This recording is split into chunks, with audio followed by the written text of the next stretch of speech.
ప్రభువు నామానికి స్తోత్రం. ప్రతిరోజు వినడం ద్వారా ఒక సంవత్సరానికి బైబిల్ చదవడానికి ఈ ఛానల్ సహాయపడుతుంది. Please subscribe and support. హృదయపూర్వక ధన్యవాదాలు. నేటి వేద భాగం దినవృత్తాంతముల 2వ గ్రంథము 26వ అధ్యాయము. అంతటా యూదాజనులందరూ 16 వాడైన ఉజ్జియాను తీసుకుని అతని తండ్రి అయిన అమజ్యాకు బదులుగా రాజుగా నియమించిరి. అతడు ఎలతను కట్టించి రాజుకు తన తండ్రి అతని పితరులతో కూడా నిద్రించిన తరువాత అది యూదావారికి తిరిగి వచ్చినట్లు చేసెను. ఉజ్జియా ఏలనారంభించినప్పుడు 16 వాడై యెరూషలేములో 52 సంవత్సరములు ఏలెను. అతని తల్లి యెరూషలేము కాపురస్తురాలు. ఆమె పేరు యెకొల్యా. అతడు తన తండ్రి అయిన అమజ్యా చర్య అంతటి ప్రకారము యెహోవా దృష్టికి యథార్థముగా ప్రవర్తించెను. దేవుని ప్రత్యక్షత విషయమందు తెలివి కలిగిన జకర్యా దినములలో అతడు దేవుని ఆశ్రయించెను. అతడు యెహోవాను ఆశ్రయించినంత కాలము దేవుడు అతని వర్ధిల్లజేసెను. అతడు బయలుదేరి ఫిలిష్తీయులతో యుద్ధము చేసి గాతు ప్రాకారమును, యబ్నే ప్రాకారమును, అష్డోదు ప్రాకారమును పడగొట్టి అష్డోదు దేశములోను ఫిలిష్తీయుల ప్రదేశములలోను ప్రాకారపురములను కట్టించెను. ఫిలిష్తీయులతోనూ గోర్బైలులో నివసించిన అరబీయులతోనూ మెహూనీయులతోనూ అతడు యుద్ధము చేయగా దేవుడు అతనికి సహాయము చేసెను. అమ్మోనీయులు ఉజ్జియాకు పన్నిచ్చువారైరి. అతడు అధికముగా బలాభివృద్ధి నొందెను గనుక అతని కీర్తి ఐగుప్తు మార్గ ప్రదేశములన్నిటను వ్యాపించెను. మరియు ఉజ్జియా యెరూషలేములో మూల గుమ్మము దగ్గరను, పల్లపు స్థలముల గుమ్మము దగ్గరను, ప్రాకారపు మూల దగ్గరను దుర్గములను కట్టించి గుమ్మములు దిట్టపరచెను. అదియుగాక షెఫేలా ప్రదేశములోను మైదాన ప్రదేశములోను అతనికి విస్తారమైన పశువులుండగా అతడు అరణ్యములో దుర్గములు కట్టించి అనేకమైన బావులు త్రవ్వించెను. వ్యవసాయమందు అతడు అపేక్ష గలవాడు గనుక పర్వతములలోను కర్మెలులోను అతనికి వ్యవసాయకులను ద్రాక్షతోట పనివారును కలిగియుండిరి. యుద్ధమునకు ఉజ్జియాకు సైన్యము కలిగియుండెను. అందులోని యోధులు రాజు అధిపతులలో హనన్యా అనువాని చేతి క్రింద నుండిరి.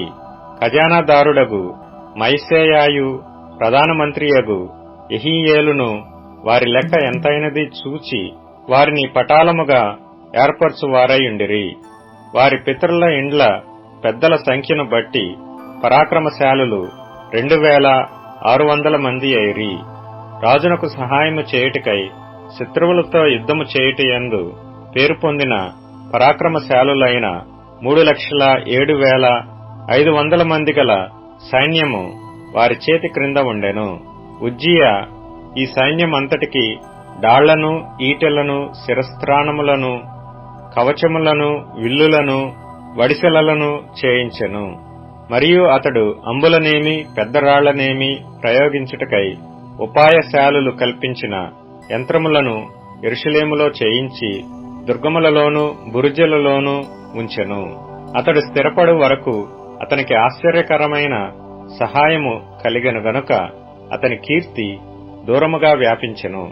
అయితే అతడు స్థిరపడిన తరువాత అతడు మనసున గర్వించి చెడిపోయెను. అతడు ధూపపీఠము మీద ధూపము వేయుటకై యెహోవా మందిరములో ప్రవేశించి తన దేవుడైన యెహోవా మీద ద్రోహము చేయగా యాజకుడైన అజర్యాయు అతనితో కూడా ధైర్యవంతులైన యెహోవా యాజకులు 80 మందియు అతని వెంబడి లోపలికి పోయిరి. వారు రాజైన ఉజ్జియాను ఎదిరించి, ఉజ్జియా యెహోవాకు ధూపము వేయుటకై ప్రతిష్ఠింపబడిన అహరోను సంతతి వారైన యాజకుల పనియే గాని నీ పని కాదు. పరిశుద్ధ స్థలములో నుండి బయటికి పొమ్ము. నీవు ద్రోహము చేసి ఉన్నావు. దేవుడైన యెహోవా సన్నిధిని ఇది నీకు ఘనత కలగజేయదని చెప్పగా ఉజ్జియా ధూపము వేయుటకు ధూపార్తిని చేత పట్టుకుని రౌద్రుడై యాజకుల మీద కోపము చూపెను. యెహోవా మందిరములో ధూపపీఠము ప్రక్కనతడు ఉండగా యాజకులు చూచుచునే ఉన్నప్పుడు అతని నొసట కుష్ఠరోగము పుట్టెను. ప్రధాన యాజకుడైన అజర్యాయును యాజకులందరూ అతని వైపు చూడగా అతడు నొసట కుష్ఠము గలవాడైయుండెను. గనుక వారు తడవు చేయక అక్కడ నుండి అతనిని బయటికి వెళ్లగొట్టిరి. యెహోవా తన్ను మొత్తినని ఎరిగి బయటికి వెళ్ళుటకు తానును త్వరపడెను. రాజైన ఉజ్జియా తన మరణదినము వరకు కుష్ఠరోగి అయ్యుండెను. కుష్ఠరోగి అయి యెహోవా మందిరములోనికి పోకుండా ప్రత్యేకింపబడెను గనుక అతడు ప్రత్యేకముగా ఒక ఇంటిలో నివసించుచుండెను. అతని కుమారుడైన యోతాము రాజు ఇంటి వారికి అధిపతి అయి దేశపు జనులకు న్యాయము తీర్చుచుండెను.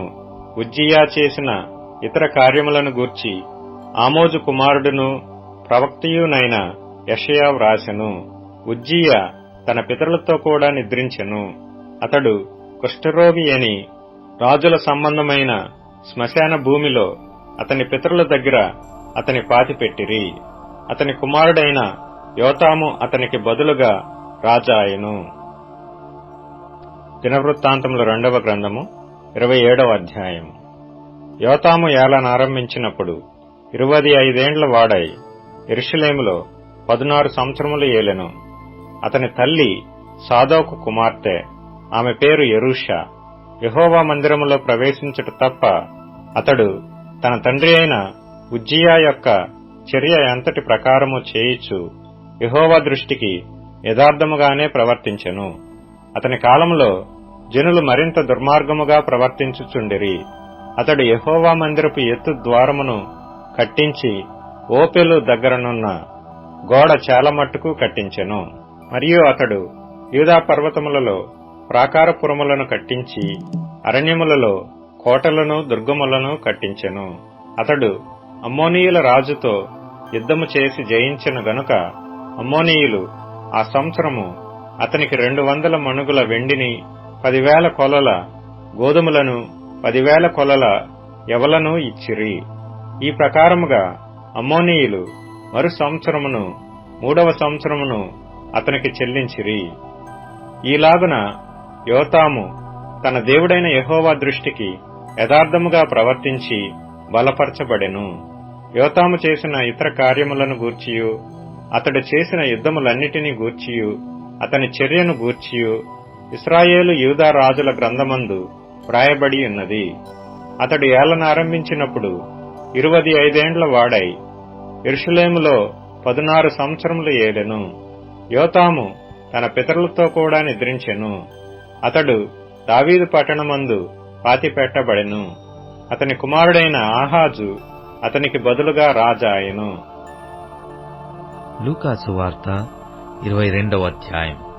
పస్కా అనబడిన పులియని రొట్టెల పండుగ సమీపించెను. ప్రధాన యాజకులను శాస్త్రులను ప్రజలకు భయపడిరి కనుక ఆయనను ఎలాగూ చంపింతుమని ఉపాయము వెదుకుచుండిరి. అంతటా 12 మంది శిష్యుల సంఖ్యలో చేరిన ఇస్కారియేతు యూదా అనబడిన తానును ప్రవేశించెను. గనక వాడు వెళ్లి ఆయనను వారికెలాగూ అప్పగింపవచ్చునో దానిని గూర్చి ప్రధాన యాజకులతోనూ అధిపతులతోనూ మాటలాడెను. అందుకు వారు సంతోషించి వానికి ద్రవ్యమియ్య సమ్మతించిరి. వాడు అందుకు ఒప్పుకొని జనసమూహం లేనప్పుడు ఆయనను వారికి అప్పగించుటకు తగిన సమయము వెదుకుచుండెను. పస్కా పశువును వధింపవలసిన పులియని రొట్టెల దినము రాగా యేసు పేతురును యోహానును చూచి, మీరు వెళ్లి మనము భుజించుటకై పస్కాను మన కొరకు సిద్ధపరచుడని వారిని పంపెను. వారు, మేమెక్కడ సిద్ధపరచగోరుచున్నావని ఆయనను అడగగా ఆయన, ఇదిగో, మీరు పట్టణములో ప్రవేశించినప్పుడు నీళ్లకుండ మోసుకుని పోవుచున్న ఒకడు మీకు ఎదురుగా వచ్చును. అతడు ప్రవేశించు ఇంటిలోనికి అతని వెంట వెళ్లి, నేను నా శిష్యులతో కూడా పస్కాను భుజించుటకు విడిది గది ఒకటి ఎక్కడనని బోధకుడు నిన్నడుగుచున్నాడని ఇంటి యజమానితో చెప్పుడి. అతడు సామగ్రి గల ఒక గొప్ప మేడగది మీకు చూపించును. అక్కడ సిద్ధపరచుడని వారితో చెప్పాను. వారు వెళ్లి ఆయన తమతో చెప్పినట్టు కనుగొని పస్కాను సిద్ధపరిచిరి. ఆ గడియ వచ్చినప్పుడు ఆయనతో కూడా అపోస్తలులను పంక్తిని కూర్చుండిరి. అప్పుడాయన, నేను శ్రమపడక మునుపు మీతో కూడా ఈ పస్కాను భుజింపవలెనని మిక్కిలి ఆశపడి తిని, అది దేవుని రాజ్యములో నెరవేరు వరకు ఇక ఎన్నడూను దాని భుజింపనని మీతో చెప్పుచున్నానని వారితో చెప్పి, ఆయన గిన్నె ఎత్తుకొని కృతజ్ఞతాస్తుతులు చెల్లించి, మీరు దీనిని తీసుకొని మీలో పంచుకొనుడి. ఇక మీదట దేవుని రాజ్యము వచ్చు వరకు నేను ద్రాక్షారసము త్రాగనని మీతో చెప్పుచున్నానెను. పిమ్మట ఆయన ఒక రొట్టె పట్టుకొని కృతజ్ఞతాస్తుతులు చెల్లించి దాని విరిచి వారికిచ్చి, ఇది మీ కొరకు ఇయ్యబడుచున్న నా శరీరము, నన్ను జ్ఞాపకం చేసుకొనుటకు దీనిని చేయుడని చెప్పెను. ఆ ప్రకారమే భోజనమైన తరువాత ఆయన గిన్నెయు పట్టుకొని, ఈ గిన్నె మీ కొరకు చిందింపబడుచున్న నా రక్తము వలన నైన క్రొత్త నిబంధన. ఇదిగో నన్ను అప్పగించు వాని చెయ్యి నాతో కూడా ఈ బల్ల మీద ఉన్నది. నిర్ణయింపబడిన ప్రకారం మనుష్య కుమారుడు పోవుచున్నాడు గాని ఆయన ఎవరి చేత అప్పగింపబడుచున్నాడో ఆ మనుష్యునికి శ్రమయని చెప్పాను. వారు ఈ పనిని చేయబోవాడెవరో అని తమలో తాము అనుకొనసాగిరి. తమలో ఎవడు గొప్పవాడుగా ఎంచబడునో అను వివాదము వారిలో పుట్టగా ఆయన వారితో ఇట్లనెను, అన్యజనములలో రాజులు వారి మీద ప్రభుత్వము చేయుదురు, వారి మీద అధికారము చేయువారు ఉపకారులనబడుదురు. మీరైతే అలాగు ఉండరాదు. మీలో గొప్పవాడు చిన్నవాని వలె, అధిపతి పరిచారకుని వలెను ఉండవలెను. గొప్పవాడెవడు భోజన పంక్తిని కూర్చుండువాడా, పరిచర్య చేయువాడా? పంక్తిని కూర్చుండువాడే గదా. అయినను నేను మీ మధ్య పరిచర్య చేయువాని వలె ఉన్నాను. నా శోధనలలో నాతో కూడా నిలిచి ఉన్నవారు మీరే గనుక నా తండ్రి నాకు రాజ్యమును నియమించినట్టుగా నా రాజ్యములో నా బల్ల యొద్ద అన్నపానములు పుచ్చుకొని సింహాసనముల మీద కూర్చుండి ఇశ్రాయేలు 12 గోత్రముల వారికి మీరు తీర్పు తీర్చుటకై నేనును మీకు రాజ్యమును నియమించుచున్నాను. సీమోను, సీమోను, ఇదిగో సాతాను మిమ్మును పట్టి గోధుమల వలె జల్లించుటకు మిమ్మును కోరుకొనెను గాని, నీ నమ్మిక తప్పిపోకుండునట్లు నేను నీ కొరకు వేడుకొంటిని. నీ మనసు తిరిగిన తరువాత నీ సహోదరులను సిద్ధపరచుమని చెప్పాను.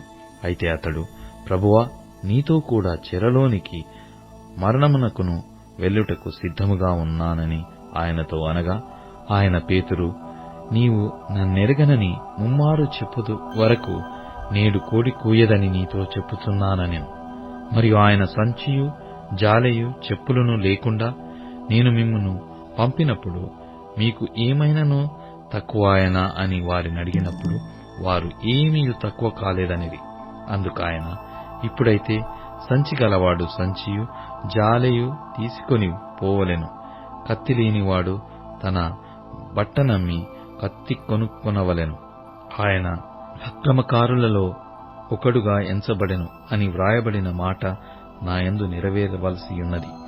ఏలయనగా నన్ను గూర్చిన సంగతి సమాప్తమవుతున్నదని మీతో చెప్పుచున్నానెను. వారు, ప్రభువా, ఇదిగో ఇక్కడ 2 కత్తులున్నవనగా చాలునని ఆయన వారితో చెప్పెను. తరువాత ఆయన బయలుదేరి తన వాడుక చొప్పున ఒలీవల కొండకు వెళ్ళగా శిష్యులను ఆయన వెంట వెళ్ళిరి. ఆ చోటు చేరి ఆయన వారితో, మీరు శోధనలో ప్రవేశించకుండునట్లు ప్రార్థన చేయుడని చెప్పి వారి యొద్ద నుండి రాతివేత దూరము వెళ్లి మోకాళ్ళుని, తండ్రి, ఈ గిన్నె నా ఎదుట నుండి తొలగించుటకు నీ చిత్తమైతే తొలగించుము, అయినను నా ఇష్టము కాదు, నీ చిత్తమే సిద్ధించునుగాక అని ప్రార్థించెను. అప్పుడు పరలోకము నుండి ఒక దూత ఆయనకు కనబడి ఆయనను బలపరిచెను. ఆయన వేదన పడి మరింత ఆతురముగా ప్రార్థన చేయగా ఆయన చెమట నేలపడుచున్న గొప్ప రక్త బిందువుల వలె ఆయన ప్రార్థన చాలించి లేచి తన శిష్యుల యొద్దకు వచ్చి వారు దుఃఖము చేత నిద్రించుట చూచి, మీరెందుకు నిద్రించుచున్నారు? శోధనలో ప్రవేశించకుండునట్లు లేచి ప్రార్థన చేయుడని వారితో చెప్పాను. ఆయన ఇంకనూ మాటలాడుచుండగా ఇదిగో జనులు గుంపుగా వచ్చిరి. 12 మందిలో యూదా అనబడినవాడు వారి కంటే ముందుగా నడిచి యేసును ముద్దు పెట్టుకొనుటకు ఆయన యుద్ధకు రాగా, యేసు, యూదా, నీవు ముద్దు పెట్టుకొని మనుష్య కుమారుని అప్పగించుచున్నావా అని వానితో అనగా, ఆయన చుట్టూన్న వారు జరగబోవు దానిని చూచి ప్రభువా, కత్తితో నరుకుదుమా అని ఆయనను అడిగిరి. అంతలో వారిలో ఒకడు ప్రధాన యాజకుని దాసుని కొట్టి వాని కుడి చెవి తెగనరికెను. అయితే యేసు ఈ మట్టుకు తాలుడని చెప్పి వాని చెవి ముట్టి బాగు చేశాను. యేసు తన్ను పట్టుకొన వచ్చిన ప్రధాన యాజకులతోనూ దేవాలయపు అధిపతులతోనూ పెద్దలతోనూ, మీరు బందిపోటు దొంగ మీదికి వచ్చినట్టు కత్తులతోనూ బుదీలతోనూ బయలుదేరి వచ్చితిరా? నేను అనుదినము మీ చెంత దేవాలయములో ఉన్నప్పుడు మీరు నన్ను పట్టుకొనలేదు. అయితే ఇది మీ గడియయు అంధకార సంబంధమైన అధికారమును అనెను. వారాయనను పట్టి ఈడ్చుకొని పోయి ప్రధాన యాజకుని ఇంటిలోనికి తీసుకుని పోయిరి.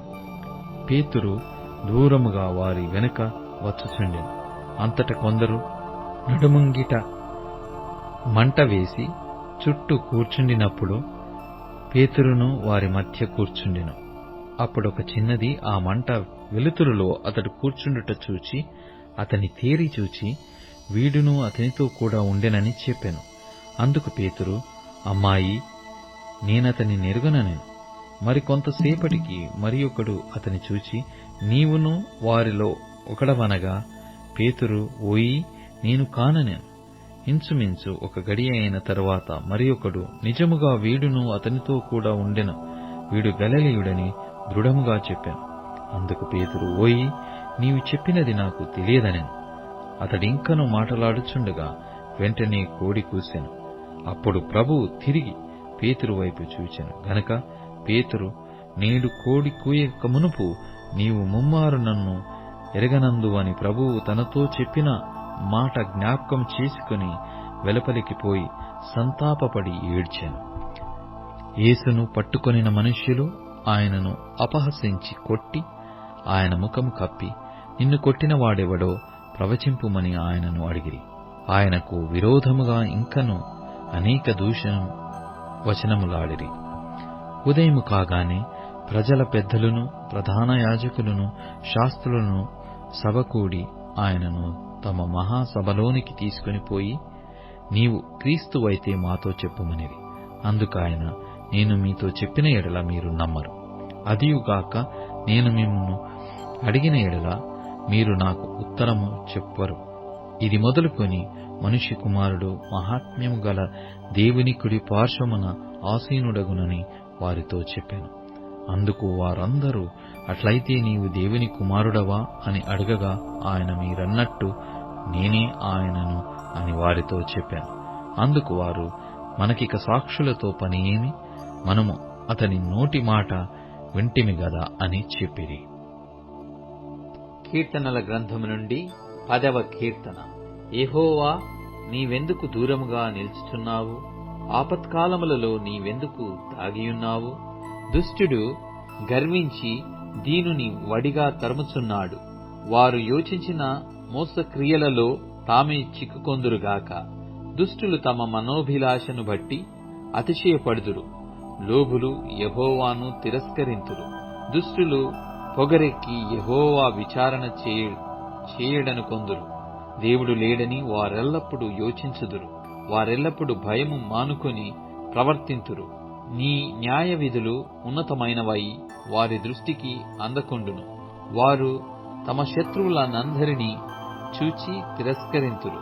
మేము కదల్చబడము, తరతరముల వరకు ఆపద చూడము అని వారు తమ హృదయములలో అనుకొందురు. వారి నోరు కోపముతోనూ కపటముతోనూ వంచనతోనూ నిండియున్నది. వారి నాలుక క్రింద చేటును పాపమును ఉన్నవి. తామున్న పల్లెలయందలి మాటు చోటులలో పొంచియుందురు. చాటైన స్థలములలో నిరపరాధులను చంపుదురు. వారి కన్నులు నిరాధారులను పట్టుకొనవలెనని పొంచి చూచును. గుహలోని సింహము వలె వారు చాటైన స్థలములలో పొంచియుందురు. బాధపడు వారిని పట్టుకొన పొంచియుందురు. బాధపడు వారిని తమ వలలోనికి లాగి పట్టుకొందురు. కాగా నిరాధారులు నలిగి వంగుదురు. వారి బలత్కారము వలన నిరాధారులు కూలుదురు. దేవుడు మరచిపోయెను. ఆయన విముఖుడై ఎప్పుడునూ చూడకుండును అని వారు తమ హృదయములలో అనుకొందురు. యెహోవా లెమ్ము, దేవా, బాధపడు వారిని మరువక నీ చెయ్యి ఎత్తుము. దుష్టులు దేవుని తృణీకరించుట ఏలా? నీవు విచారణ చేయవని వారు తమ హృదయములలో అనుకొనుట ఏలా? నీవు దీనిని చూచియున్నావు గదా. వారికి ప్రతీకారము చేయుటకై నీవు చేటును పగను కనిపెట్టి చూచుచున్నావు. నిరాధారులు తమ్మును నీకు అప్పగించుకొందురు. తండ్రి లేని వారికి నీవే సహాయుడవయ్యున్నావు. దుష్టుల భుజమును విరగగొట్టుము. చెడ్డవారి దుష్టత్వము ఏమీయు కనబడకపోవు వరకు దానిని గూర్చి విచారణ చేయుము. యెహోవా నిరంతరము రాజై యున్నాడు. ఆయన దేశములో నుండి అన్యజనులు నశించిపోయిరి. యెహోవా లోకులు ఇకను భయకారకులు కాకుండునట్లు బాధపడు వారి కోరికను నీవు వినియున్నావు. తండ్రి లేని వారికిని నలిగిన వారికిని న్యాయము తీర్చుటకై నీవు వారి హృదయము స్థిరపరచితివి, చెవియొగ్గి ఆలకించితివి. ఇప్పుడు tune in, Spotify, Amazon music మరియు యూట్యూబ్ మ్యూజిక్ లో కూడా అందుబాటులో ఉంది. Please follow us.